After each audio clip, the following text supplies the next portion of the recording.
อ่าสวัสดีสบายดีเนาะจีเนาะโอ้มื้อนี้ใบแท่นสิพาครัวอันนี้เด้อมาจ้ะใบแท่นสิครัวใส่หมูพี่น้องครัวใส่หมูใส่มักซะเวอร์เนาะพี่น้องเนาะครัวใส่มักซะเวอร์พี่น้องเอ้ยกินแซ่บๆมื้อนี้กับเฮ็ดเค็มนำเฮ็ดเค็มหรือว่าเฮ็ดข้าวทองเอาเฮ็ดอันดอกอุ้ยยังก็ลุยมากินแซ่บๆเลยพี่น้องเอ้ยมื้อนี้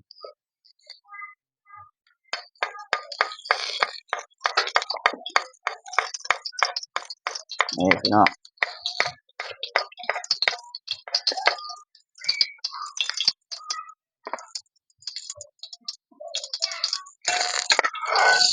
โอ้เผ็ดๆเลยไม่รู้บ่ฮะไปเหลือnhả tiêu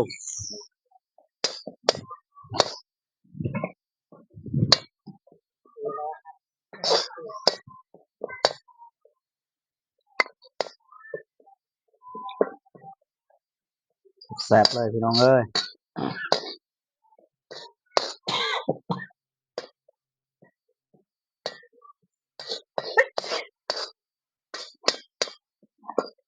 này độ lệ cha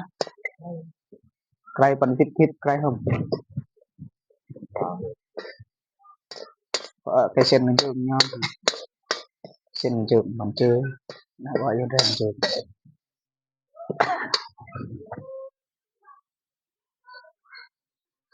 นี่พี่น้องเอ้ยใส่พี่น้องใส่หมูไว้แทนสีครัวเลยมันหมดเลยครับซื้อมาด้นเลยพี่น้อง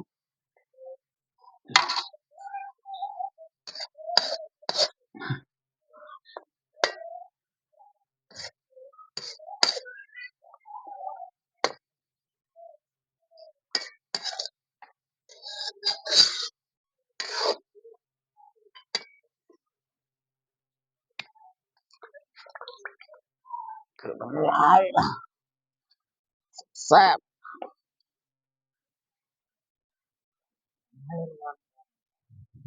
ไปไหมงอนเร็วอ่ะ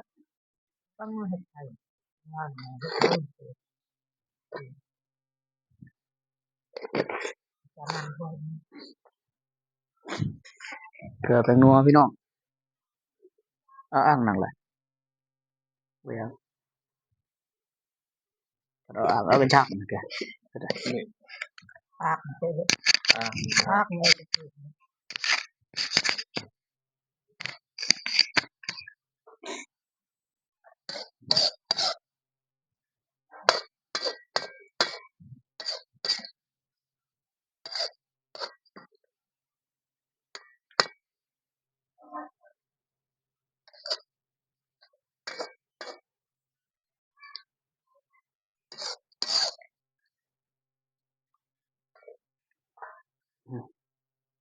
อันจังน้อย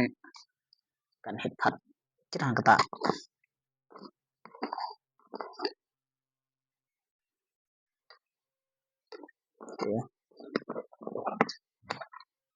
nyalo deh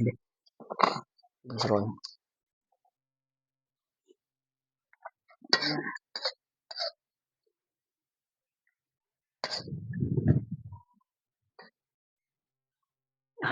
FC มาเบิ่งไก่ๆเดี๋ยวจะได้รสชาติ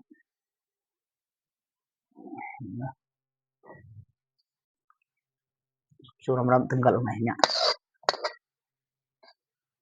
đích nấy mà xin mà thì kìa để lên nàyลมพัดพี่น้องเอ้ยลมพัดแห้งพี่น้องลมพัดขนาดโอ้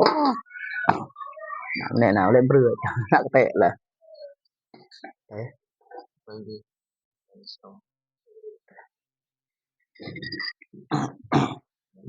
ลมพัดแห้งพี่น้องจักเป็นอะไรอากาศเนี่ย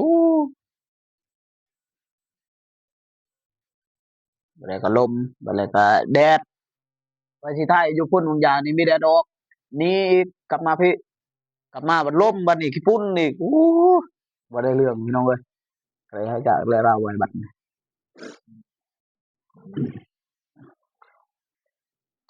แต่เดี๋ยวดูพี่น้องคั่วมันสุกตัวนี้ก่อน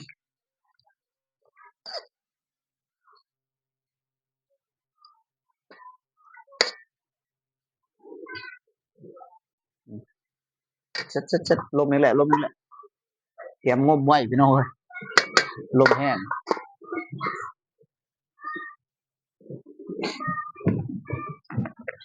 ลมแห้งใบยันงมเนาะยันขี้ฝุ่นเข้าพี่น้องขี้ฝุ่นมันสิเข้า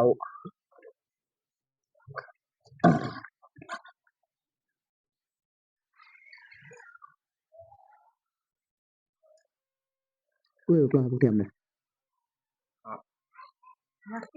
เก๋เฮ้ยแค่คักเสร็จเชียร์อะไรเงี้ยเทียม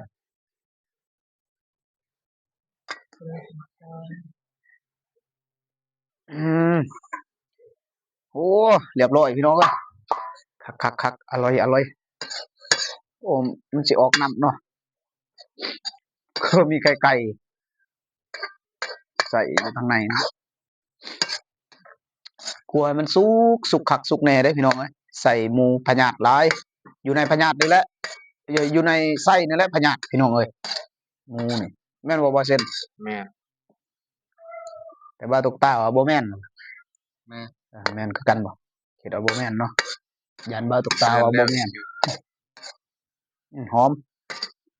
หอมหอม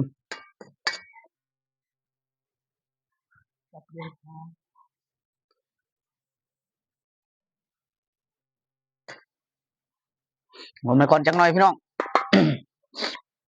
หอมมาก่อนขัวสูตรขัวเติมไว้ให้รำอร่อยๆ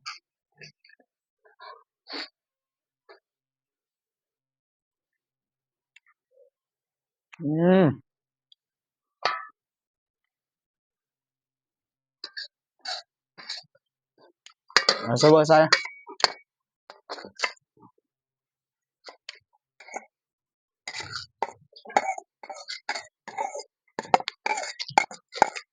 ตอนไหนเลิกโจตับเลิกถ่ายคลิปได้ปลาลอย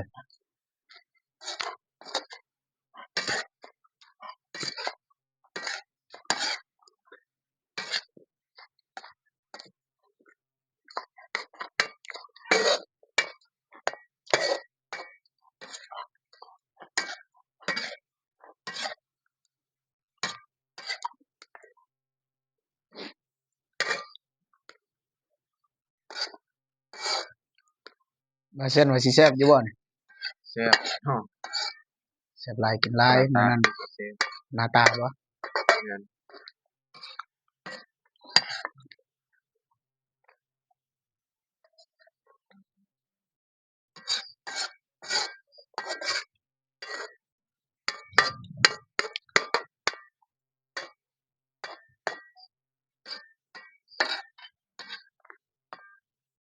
โอเคงมอีกจักหน่อยพี่น้อง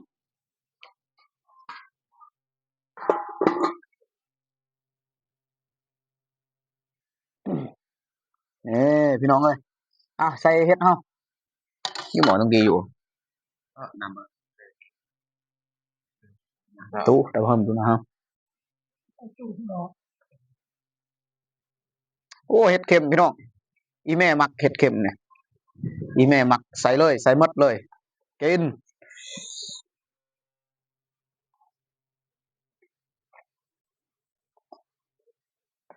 ภาษาไทยเอิ้นว่าผักอีหยังเอ้ยเฮ็ดอีหยังเนาะนี่เนาะ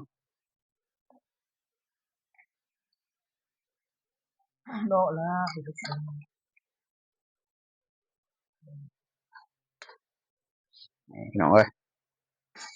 โอ้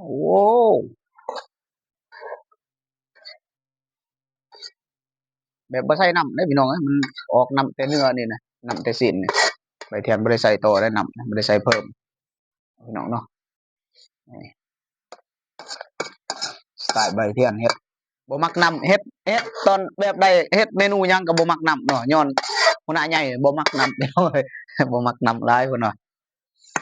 นี่อ่ะเครื่องปรุงเฮาบ่แม่นเครื่องปรุงเครื่องเทศผักหอม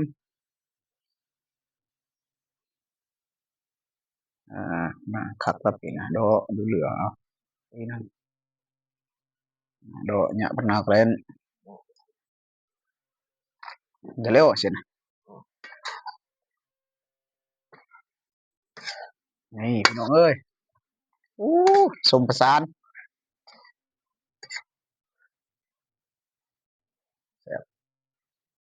แซ่บพี่น้องแบบนี้แหละแซ่บสุดอีเมมักชากายาถ้าอีเมมักแสดงว่าแซ่บ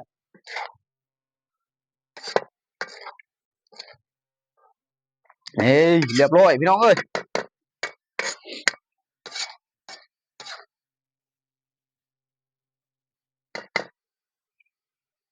โอ้กระทะกึบหยิบก่อนนี่พี่น้องเอ้ยเอาเบิ่งเลยพี่น้องโอ้ yes น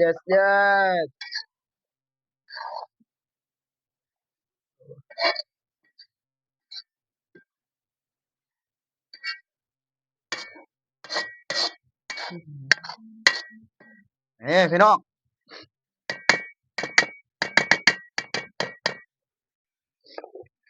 อ้าวพี่น้องเรียบร้อยพี่น้องเอ้ยนี่เรียบร้อยแล้วเน้องพี่น้องเนาะอ้าวคลิปนี้ก็ใบเทียนไก่โจ้เท่านี้ก่อนเด้อพี่น้องเด้อ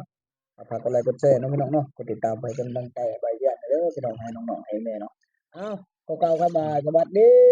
และบายดีบ๊ายบาย